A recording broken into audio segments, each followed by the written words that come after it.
Salut la Feel Good Family, c'est Guillaume, naturopathe, j'espère que vous allez bien et dans cette vidéo on va voir comment booster son microbiote intestinal pour être plus performant. Microbiote intestinal, qu'est-ce que c'est que ça?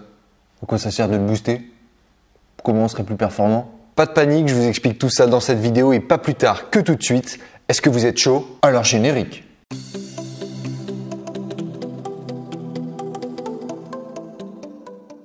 Allez, commençons par le commencement. Qu'est-ce que c'est le microbiote intestinal? Très simplement. Le microbiote intestinal, c'est ce qu'on appelait avant la flore intestinale. C'est tout simplement l'ensemble des micro-organismes qui peuplent vos intestins.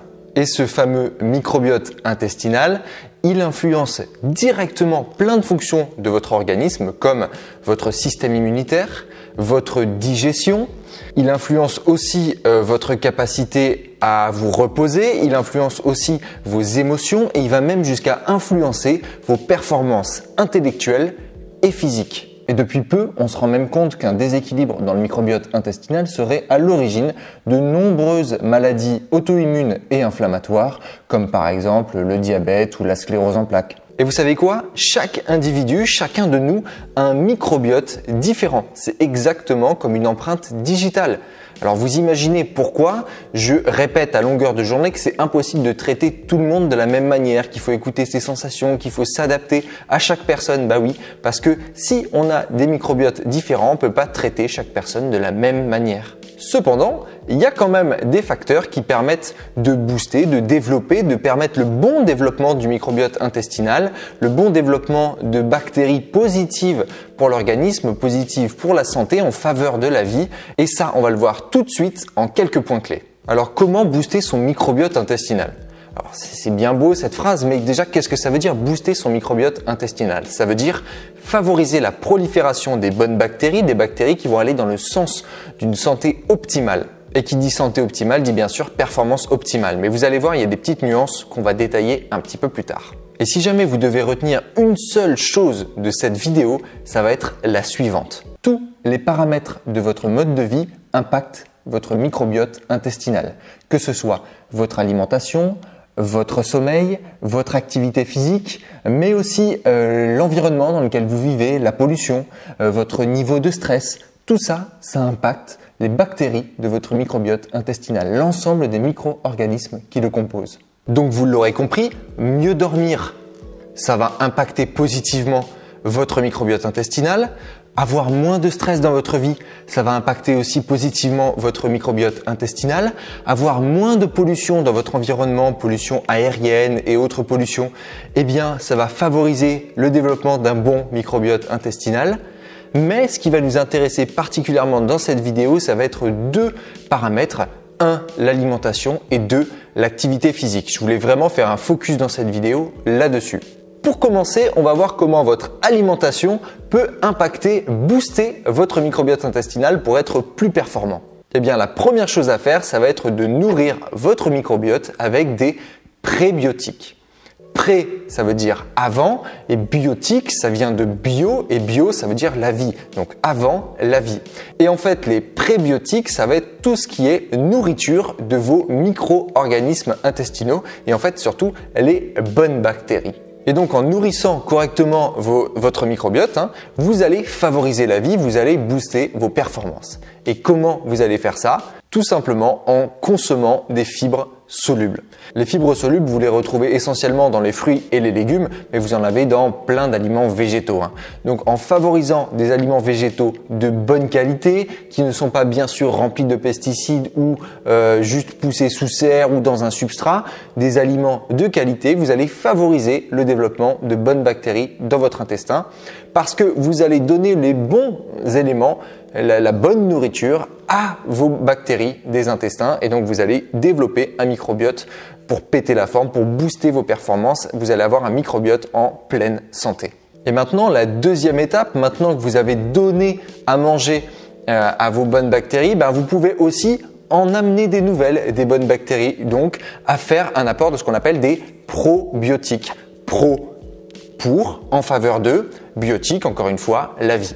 Donc en faveur de la vie. Vous allez donc amener des bons micro-organismes pour repeupler vos intestins.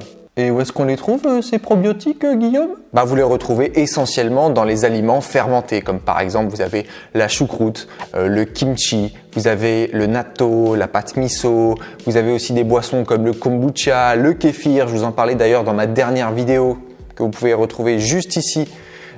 Et voilà, il y a plein d'aliments fermentés, même les légumes fermentés que vous pouvez faire à la maison dans un pourcentage de sel adéquat.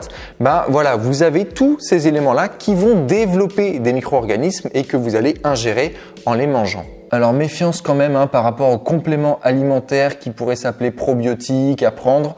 Je suis pas pour l'instant très convaincu. Les études d'ailleurs montrent que c'est pas super probant au niveau des résultats. Donc je vous invite à préférer les aliments pour avoir des probiotiques. Voilà, en fait, c'est tout ce que vous avez à faire pour favoriser un bon microbiote intestinal. À manger correctement en favorisant les fruits, les légumes, les aliments qui sont pleins de bonnes choses, les aliments qui sont riches sur le plan nutritif, les aliments qui sont bio. Tout ça, vous les favorisez et vous allez augmenter, booster votre métabolisme intestinal pour être automatiquement plus performant. Parce que on le sait, quand on mange bien, on se sent mieux. C'est aussi simple que ça et en fait maintenant on comprend que c'est parce que ça favorise le bon développement du microbiote intestinal. Maintenant, je vous avais aussi parlé de l'activité physique comme élément permettant le bon développement du microbiote intestinal. Eh bien, on va en parler tout de suite.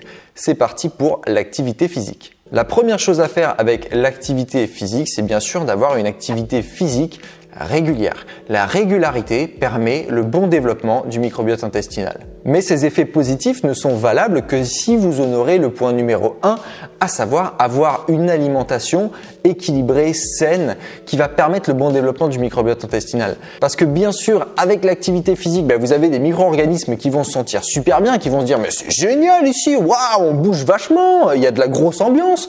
Sauf que derrière, si la grosse ambiance, elle est que dans l'activité physique et que vous leur donnez rien à manger, c'est pareil, c'est comme vous. Si vous vous donnez pas à manger, vous allez crever de faim. Là, c'est exactement pareil. Si vous donnez pas les bons éléments à manger à ces nouvelles bactéries qui vont être créées grâce à l'activité physique, eh bien forcément, elles vont mourir.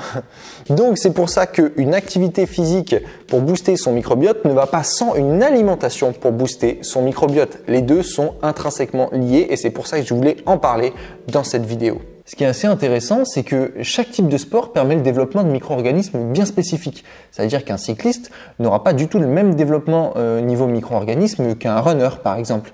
Et de l'autre côté, par contre, deux runners vont avoir des microbiotes intestinales relativement similaires en termes de développement bactérien ou développement de micro-organismes, mais c'est l'intensité qui va faire varier ça. Quelqu'un qui aurait une intensité très très forte aurait un développement bactérien assez différent de quelqu'un qui aurait une activité beaucoup plus relaxe. Et ce qu'il faut bien comprendre, c'est que s'il y a un développement en ce sens-là, c'est qu'il y a une utilité. C'est-à-dire que c'est pas juste parce que vous allez être cycliste que vous allez avoir tel type de bactéries et puis c'est tout. C'est juste parce que tel type de bactérie en question, justement, va favoriser la performance dans le sport en question.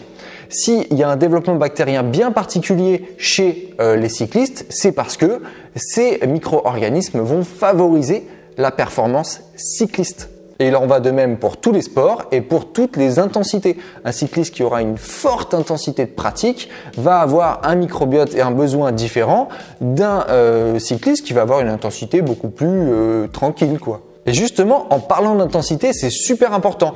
Attention au sport trop intense. La voie du milieu, l'équilibre, le yin et le yang, c'est le plus important qui soit. La modération, c'est toujours la dose qui fait le poison. Donc c'est pas parce que l'activité physique est bonne pour votre microbiote intestinal qu'il faut faire à fond de l'activité physique jusqu'à exploser. Parce que le sport intensif, il a tendance à dérégler le fonctionnement de l'organisme et vous vous retrouvez avec des symptômes comme la baisse du système immunitaire par exemple. Vous avez un moins bon fonctionnement de votre système immunitaire, vous tombez beaucoup plus facilement malade. Notamment parce que votre perméabilité intestinale, c'est-à-dire la résistance de votre barrière intestinale, elle est beaucoup moins importante et parce que vous avez une fatigue générale. Donc forcément, votre organisme il ne peut pas être occupé à se défendre et en même temps à vous garder éveillé parce que voilà, il est crevé quoi. Ensuite, vous déclenchez des tendinites et des douleurs à répétition. Ensuite, vous développez aussi des intolérances alimentaires, notamment dues à cette perméabilité intestinale augmentée. Mais vous pouvez aussi avoir des diarrhées,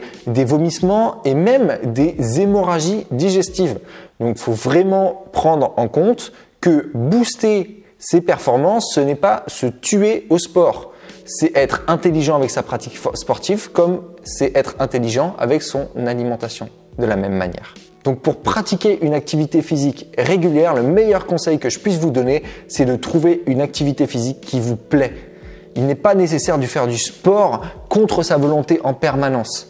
Parce que déjà, c'est pas productif, parce qu'à chaque fois, on n'a pas envie d'y aller, donc du coup, on repousse les échéances, on n'est pas régulier. Trouvez le sport qui vous plaît pour être régulier, pour prendre du plaisir à le faire, et puis pour développer sur le long terme un bon microbiote intestinal. Et il en va de même pour l'alimentation. Variez votre alimentation, mangez pas toujours la même chose, allez découvrir des nouvelles choses. Choisissez bio, choisissez local, faites les bons choix et vous allez voir que automatiquement, sans vous en rendre compte, en faisant ces choix-là, vous allez voir un changement radical dans votre façon de voir la vie, de l'expérimenter, de la vivre. Tout simplement, vous allez le ressentir jusque dans vos tripes. Et c'est pas pour rien qu'on utilise cette expression. C'est parce que réellement, ça impacte votre microbiote intestinal. Et ça, on le savait intuitivement avant même de découvrir ce que c'était. Voilà la Feel Good Family, j'espère que cette vidéo vous aura plu et si c'est le cas, n'hésitez pas à me le dire dans les commentaires. Posez-moi toutes vos questions, dites-moi s'il y avait des zones d'ombre, s'il y a des points que vous voulez que je réexplique ou quoi que ce soit. Dites-moi tout ça dans les commentaires. Si cette vidéo vous a plu, évidemment, comme d'habitude, lâchez un gros pouce bleu en bas de la vidéo. Vous savez que ça me fait super plaisir et que ça m'aide énormément à développer cette chaîne à laquelle je vous invite à vous abonner si vous n'y êtes pas déjà abonné en cliquant sur le petit bouton juste sous la vidéo. N'oubliez pas non plus la petite clochette qui se trouve juste à côté si vous voulez être notifié à chaque fois qu'une nouvelle vidéo sort. Je vous laisse comme d'habitude mes réseaux sociaux dans la description. Partagez cette vidéo autour de vous et moi d'ici là je vous dis à la prochaine. Let's feel good!